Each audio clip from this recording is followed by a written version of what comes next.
মা তার দুই ছেলের জন্য খাবার তৈরি করেছিলেন, কিন্তু ছোট ছেলেটি নিজের খাবার দেখে অবাক হয়ে গেল। তার মনে কেমন যেন একটা জেদ বা ক্ষোভ কাজ করছিল। সে সাথে সাথেই তার বড় ভাইয়ের টিফিন বক্সটা উল্টে দিল। দেখা গেল বড় ভাইয়ের বক্সের নিচে লুকিয়ে রাখা আছে ভাজা ডিম। ছোট ছেলেটির হৃদয় ভেঙে গেল। সে তার মাকে জিজ্ঞেস করলো কেন তার খাবারে ডিম নেই, কিন্তু মা তার এই কথার কোনো উত্তর দিলেন না। পরের দিন ছোট ছেলেটির সামনেই মা বড় ছেলের জন্য একটি দামি ব্র্যান্ডের জ্যাকেট কিনে আনলেন।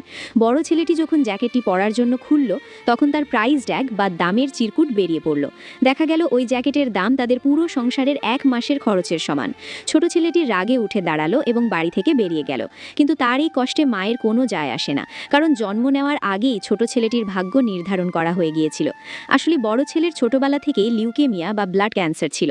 তাকে বাঁচানোর জন্য জিনগতভাবে মিলে যায় এমন রক্তের প্রয়োজন ছিল, আর কেবল এই কারণেই বাবা মা ছোট ছেলেটির জন্ম দিয়েছিলেন। যখন বড় ছেলের জীবন বেঁচে যায়, তখন ছোট ছেলেটি তাদের কাছে অপ্রয়োজনীয় হয়ে পড়ে।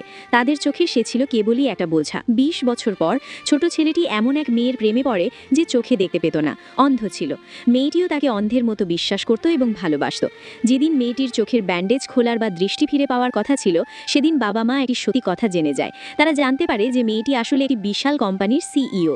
লোভে পড়ে বাবা মা ছোট ছেলেটিকে অজ্ঞান করে দেয় এবং তার জায়গায় বড় ছেলেটিকে পাঠিয়ে দেয়। মেয়েটি বড় ছেলেকেই নিজের প্রেমিক ভেবে নেয়। এভাবেই পরবর্তী 3 বছর কেটে যায়। ছোট ছেলেটি সবকিছু দেখতে পেলেও কেউ তার কথা শোনার জন্য প্রস্তুত ছিল না, কারণ মেয়েটি প্রতিজ্ঞা করেছিল অন্ধত্বের দিনগুলোতে যে তার পাশে ছিল সে শুধু তাকেই ভালোবাসবে।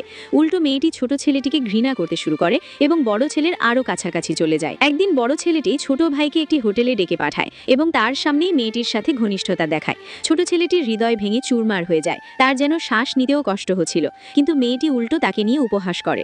বাড়ি ফেরার পর বাবা মা সিদ্ধান্ত নেয় যে তারা ছোট ছেলেকে বিদেশে পাঠিয়ে দেবে।